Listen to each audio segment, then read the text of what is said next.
Good evening from Washington. I'm Larry O'Connor. Earlier today, the president's son, Hunter Biden, agreed to a plea deal with the Department of Justice over 2 tax charges, misdemeanors he's pleading to, and a federal gun charge. Is that the end of it? Is that the extent of the criminal behavior from Hunter Biden after all we've seen from his laptop?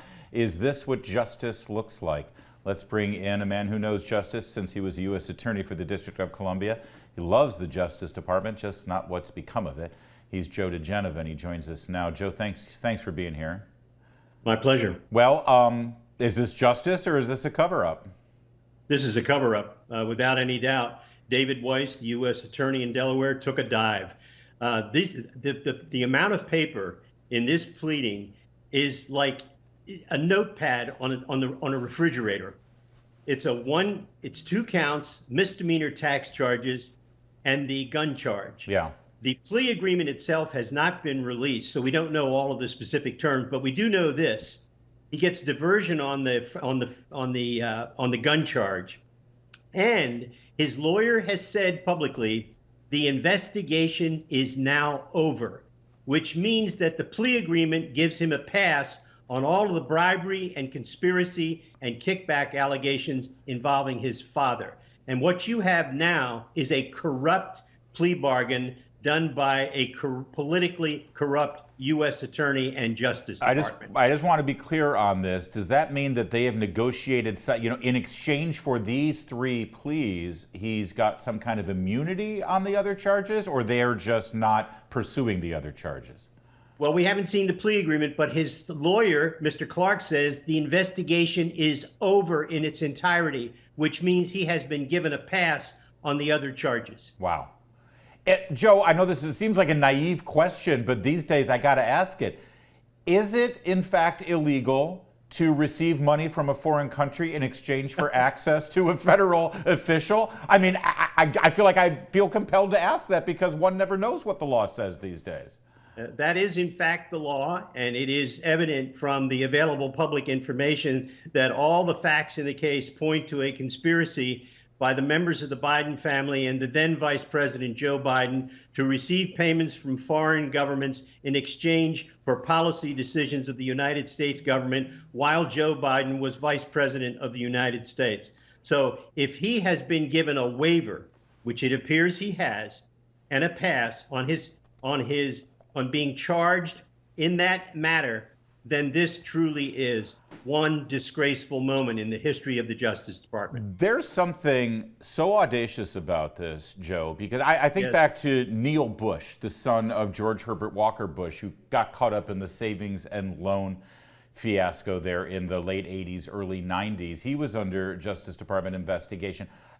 I don't think the Bush family or the Bush administration would ever dream of letting something like a sweetheart deal like this go through because they know no one would buy it. It would be so blatant on its face. But the fact that this is happening, it's like the Bidens and the Democrats and Merrick Garland are laughing at us. Well, they can get away with it because the American media is in the palm of the Democratic Party. They are one and the same. The journalism of America today is dead. There will be no criticism of this plea from the American media. In fact, it will be praised by the New York Times and the Washington Post as a fair resolution because they want to get as far away as they can from the corruption around President Biden. This deal was for Joe Biden, not Hunter Biden. This is a plea deal for Joe Biden, not Hunter Biden. If you're James Comer, chairman of the Oversight Committee, who has already spoken, you'll remember James Comer about a month ago warned the Justice Department, warned the IRS, do not work out a deal here because we've got a ton more coming down the path. What do you do now if you're James Comer? Well, I didn't expect the department or the Treasury Department to listen to Mr. Comer, Chairman Comer. I didn't believe it then, and I don't believe it now. He needs to proceed with his investigation, gather all the facts that he can, make them public, and if people refuse to cooperate, try to hold them in contempt, criminal or civil. And of course, the Justice Department will not criminally enforce any contempt citations from Mr. Comer. You are watching the unraveling of the justice system in the United States. For Christopher Wray and Merrick Garland to believe that this will be accepted by the American people, they are living in a dream world. Do you believe, Joe Biden keeps saying that he didn't have any communications with Merrick Garland, Justice Department was left alone, they didn't give any directions. Personally, I don't think they need to be given any directions. They know what to do. But do you believe that? Do you believe that there have been no communications at all between the White House and DOJ about this matter? No, I think that Joe Biden has lied about just about every important matter of public policy since he became president. There's no reason to believe that he isn't lying about this. But he's talked about this publicly. He's endorsed his son. He said he's a great son. He's the smartest guy I know. He hasn't done anything wrong. Yeah. Those words, he hasn't done anything wrong, were aimed directly at the Justice Department and the FBI. That was a signal. If you get too harsh on my son, I will pardon him. Yeah, you know what? I want to reiterate this case here, Joe, because this was recent. It was just within the last 4 or 5 weeks, I think. Joe Biden, in that interview, was asked, the appropriate answer would have been, listen, I'm the President of the United States. This is a Justice Department matter. He's my son. I love him, but I can't say anything more than that. But instead, no, he said, my son did nothing wrong. That's a clear message to the people who work for him, the Attorney General and all the other political appointees, to do what he wants.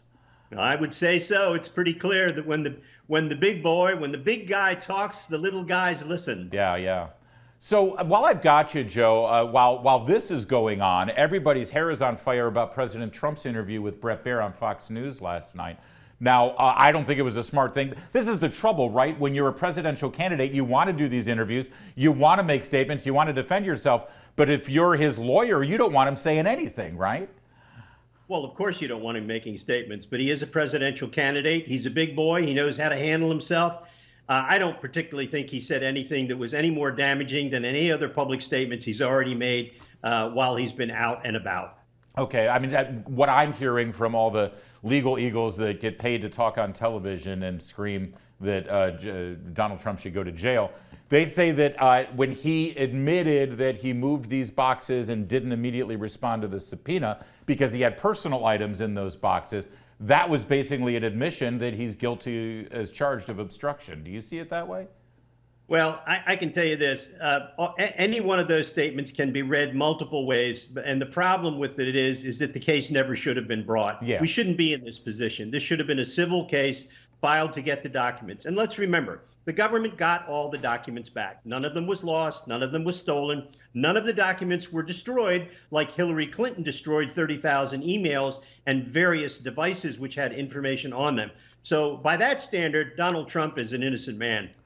Real fast on back to Hunter Biden. The gun charge really sticks out to me here, that they're just going to look the other way on that one. This coming from a president, by the way, who has never seen a gun control measure that he hasn't embraced, no matter how unconstitutional.